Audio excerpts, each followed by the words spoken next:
नमस्कार साथियों, संस्कृति आईएएस के यूट्यूब चैनल पर आप सभी का स्वागत है। उम्मीद है आप सभी स्वस्थ होंगे, मस्त होंगे। तो चलिए आज की क्लास की शुरुआत करते हैं और आज की क्लास में हम बात करने वाले हैं कि क्या भारत में जो राजनयिक दूतावास है अफगानिस्तान का वो बंद हो सकता है या बंद होने की कगार पे है। क्या कुछ इससे संबंधित बातें हैं, उन सभी बातों को समझेंगे। उससे पहले एक जरूरी सूचना कुछ इस प्रकार है कि संस्कृति आईएएस की तरफ से एक ऑनलाइन कोर्स शुरू किया गया है बीपीएससी के लिए। ये फाउंडेशन कोर्स है। ये फाउंडेशन कोर्स 15 अक्टूबर 2023 से शुरू हो रहा है। इसकी जो फी रखी गई है वो कुछ इस प्रकार है। अगर आप एक बार में नहीं पे कर पा रहे हैं तो ईएमआई की सुविधा भी है, आप अलग अलग किस्तों में पे कर सकते हैं। साथ ही साथ इस कोर्स में क्या क्या बातें शामिल हैं, तो 500 से अधिक घंटों की कक्षाएं होंगी। इसकी जो वैधता होगी, जो कोर्स है वो शुरू होने के 1 वर्ष तक रहेगी। साथ ही साथ आप लोगों को अनलिमिटेड अर्थात कई बार देखने की सुविधा भी उपलब्ध होगी। इसके अलावा प्रतिदिन 2 कक्षाएं होंगी, नियमित क्लास टेस्ट भी होगा। साथ ही साथ प्रत्येक विषय और खंड का प्रिंटेड नोट्स भी आप लोगों को उपलब्ध कराया जाएगा, ताकि आप लोगों की पढ़ाई में और ज़्यादा सहूलियत हो सके, आपके पास ठोस मटेरियल हो, आप जब चाहें तब उसे दोहरा सके। इसके लिए आप इस नंबर पर कॉल कर सकते हैं, यहाँ व्हाट्सएप कर सकते हैं अपना डिटेल, हमारी कॉलिंग टीम आपसे संपर्क कर लेगी। तीसरा विकल्प हमारे सामने ये है कि आप sanskrithias.com पर जाएं और वहां उससे संबंधित जो भी जानकारी है आप प्राप्त करें। तो चलिए अब आगे बढ़ते हैं।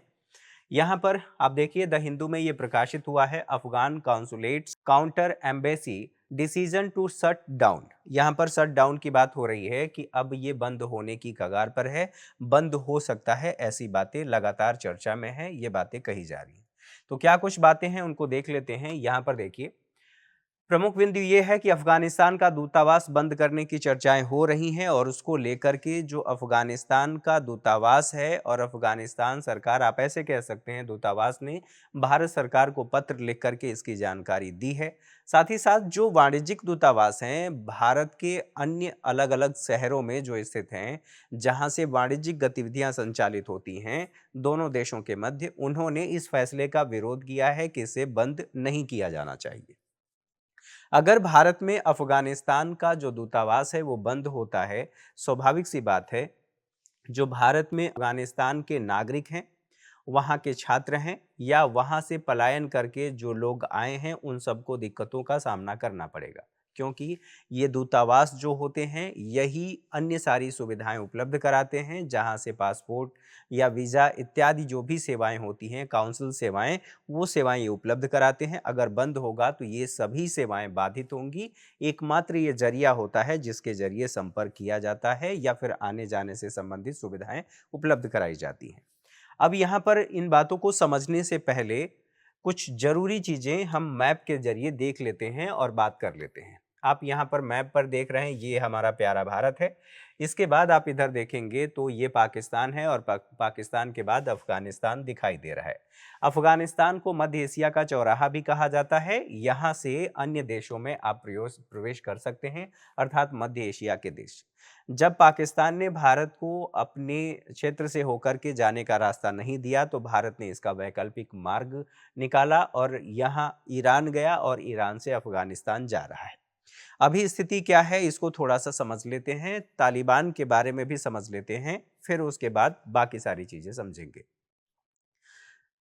तालिबान इस समय अफगानिस्तान की सत्ता पर काबिज है। एक धार्मिक राजनयिक आंदोलन के रूप में तालिबान को देखा गया। जो पाकिस्तान है उसका पश्चिमी क्षेत्र, वहां पर जो शैक्षणिक केंद्र थे, शैक्षणिक केंद्र की जब मैं बात कर रहा हूं तो मदरसों की बात कर रहा हूं, उन मदरसों में एक आंदोलन के रूप में इसे शुरू किया गया। और शुरू करने के बाद ये जो खबरें प्रकाशित होती हैं और जो न्यूज़पेपर बताते हैं उसके अकॉर्डिंग सऊदी अरब से इनको फंडिंग मिली और ये आंदोलन शुरू हुआ। धीरे धीरे जो अफगानिस्तान है, अफगानिस्तान में ये अपनी स्थिति मजबूत करने लगे। अफगानिस्तान जो एक कबीलाई समाज हुआ करता था, धीरे धीरे ये यूनाइट हुए। यूनाइट होने के बाद यहाँ पर स्थितियाँ थोड़ी सी सुदृढ़ हुई। स्थितियाँ सुदृढ़ होने का मतलब ये है कि यहाँ धीरे धीरे आधुनिक जो राज्य की स्थापना की बात की जाती है वो देखने को मिलता है।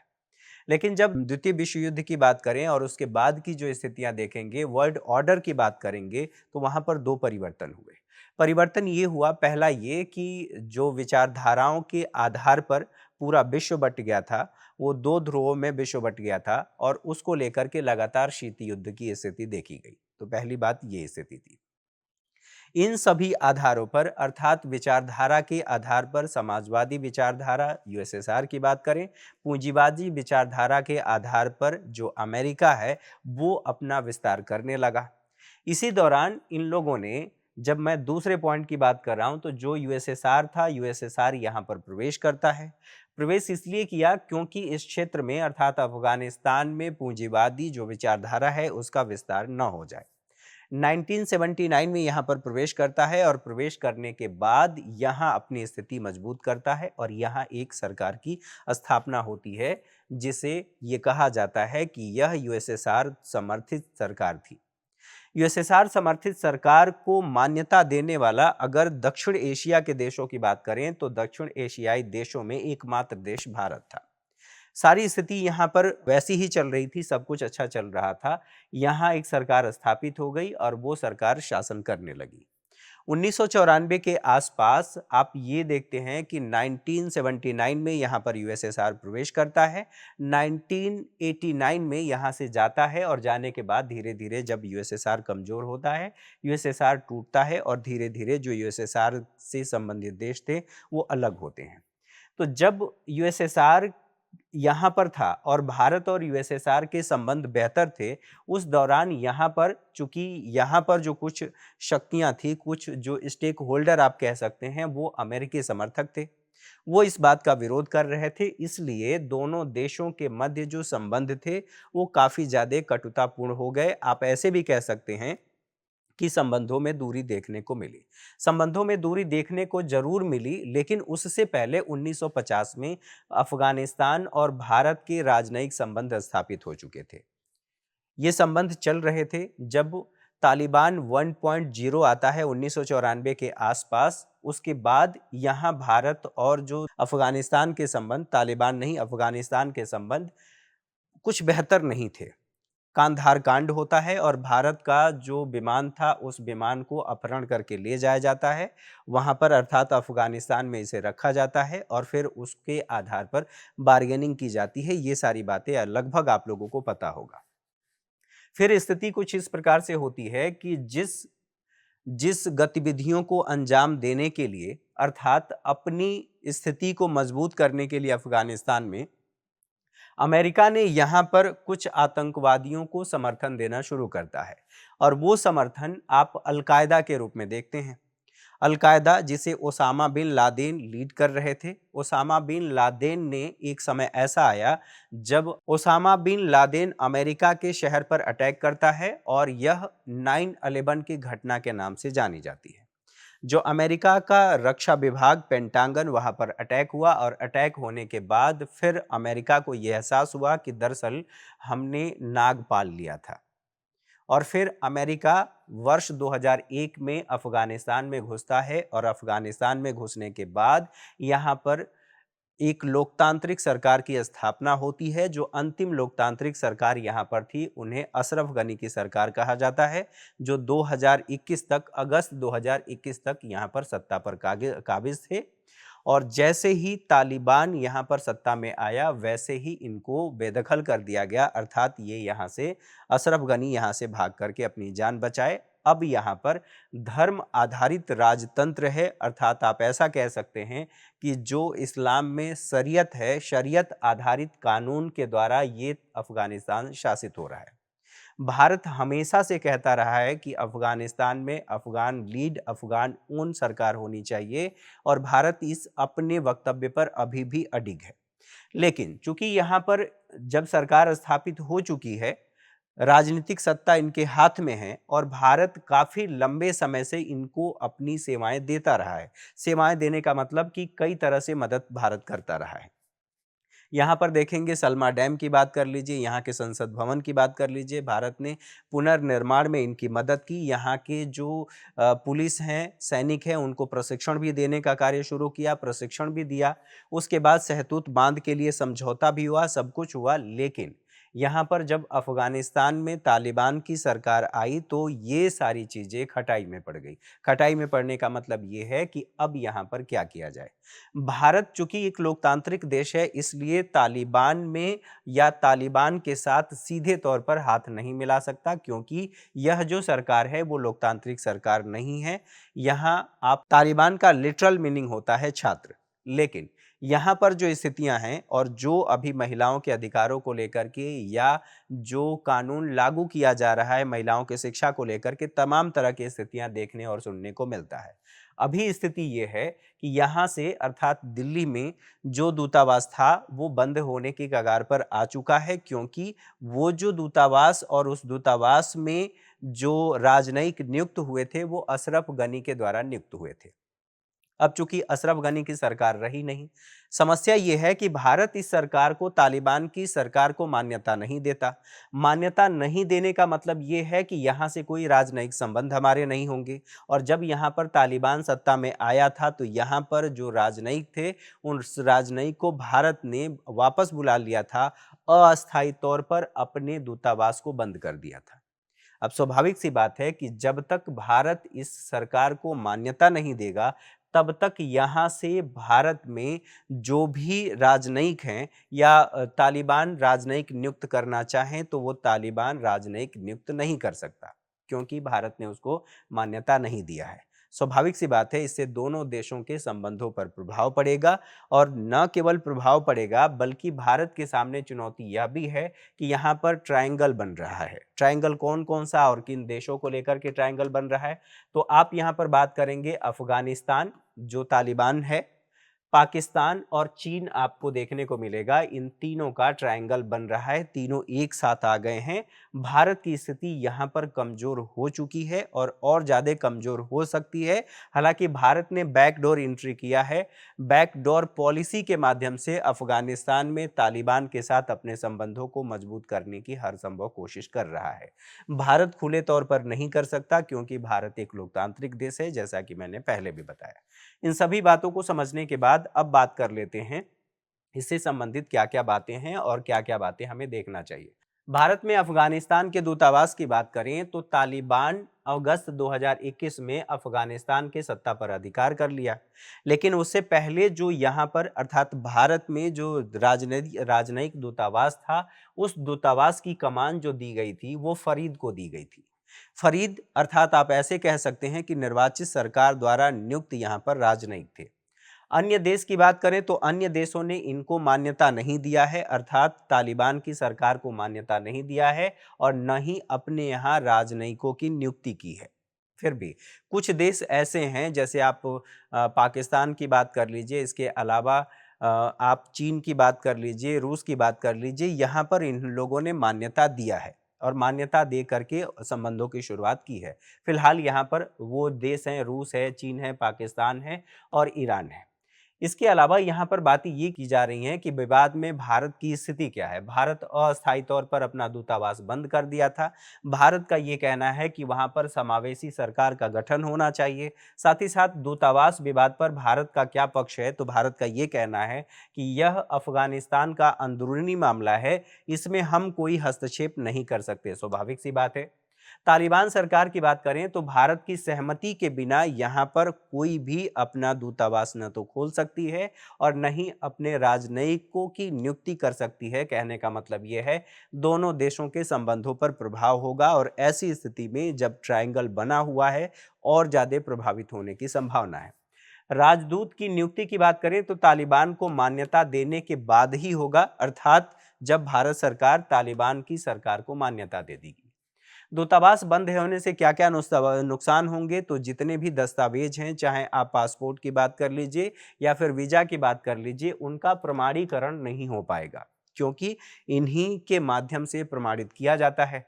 अफ़गानिस्तानी जो नागरिक हैं या अफ़गानी नागरिक कह लीजिए, शरणार्थी कह लीजिए, छात्र कह लीजिए, जो भारत में आते हैं, भारत में व्यापार के लिए भी जो लोग आते हैं, वहाँ पर भी समस्या हो सकती है। अर्थात कहने का मतलब ये है कि आवागमन दोनों देशों के मध्य प्रभावित होगा।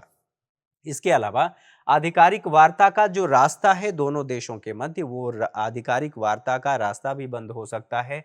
कूटनीतिक दूरी भी हो सकती है, जो कुछ भी हमारे बीच वार्ता हो रही है वो वार्ता भी बंद हो सकती है। व्यापारिक संबंध भी हमारे प्रभावित होंगे, क्योंकि यहाँ पर आवागमन ही बाधित हो जाएगा। अब बात कर लेते हैं भारत अफगानिस्तान संबंध। तो आधुनिक जो गांधार है, गांधार वैदिक काल में या वैदिक भारत में जो 16 महाजनपद हैं, महाजनपदों में से एक था। फिलहाल ब्रिटिश काल की बात करें तो अफगानिस्तान भारत की सुरक्षा के लिए सबसे ज्यादा महत्वपूर्ण था। महत्वपूर्ण क्यों था? जब आप यहाँ देखेंगे तो उस समय ब्रिटिश काल में ये जो पूरा क्षेत्र है, भारत और पाकिस्तान उस समय भारत का हिस्सा हुआ करता था। तो इस क्षेत्र से जो भी युद्ध हो सकते थे, मतलब आक्रमण हो सकते थे, इन सभी बातों को ध्यान में रखते हुए ये क्षेत्र महत्वपूर्ण था।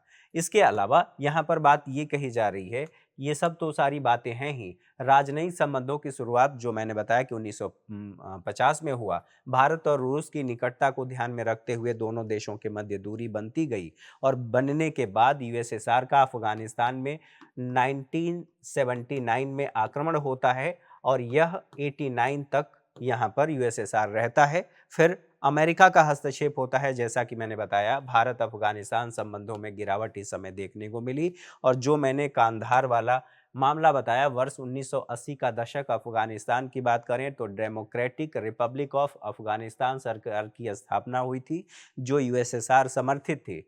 भारत मान्यता देने वाला इस सरकार को दक्षिण एशिया का पहला देश था। साथ ही 1989 से लेकर के ये जो बातें हैं, ये सारी बातें हम लोगों ने समझ लिया है मैप के माध्यम से।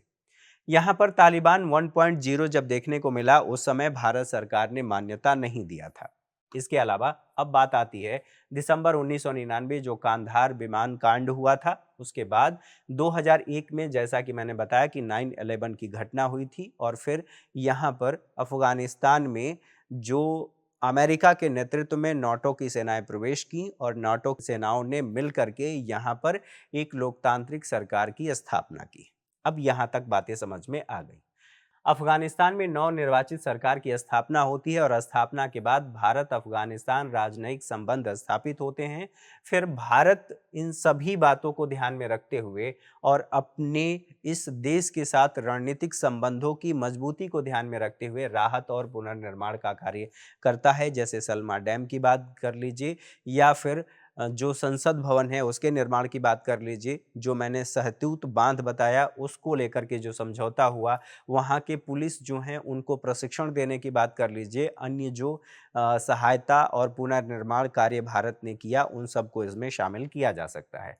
वर्ष 2005 की बात करें तो जो सार्क बना था, सार्क में सदस्यता दिलाने के लिए भारत ने अफगानिस्तान की सदस्यता दिलाने के लिए प्रस्ताव रखा। वर्ष 2011 की बात करें तो दोनों देशों के मध्य एक रणनीतिक साझेदारी समझौता हुआ, और फिर दिसंबर 2015 में इसी रणनीतिक साझेदारी को ध्यान में रखते हुए और तालिबान के खिलाफ अफगानिस्तान की निर्वाचित सरकार की मजबूती के लिए भारत ने MI-25 लड़ाकू हेलीकॉप्टर इनको गिफ्ट में दिया था। इसका उद्देश्य यही था कि इनके खिलाफ जो तालिबान है, जो वहाँ की निर्वाचित सरकार है, वो मजबूत स्थिति में रहे।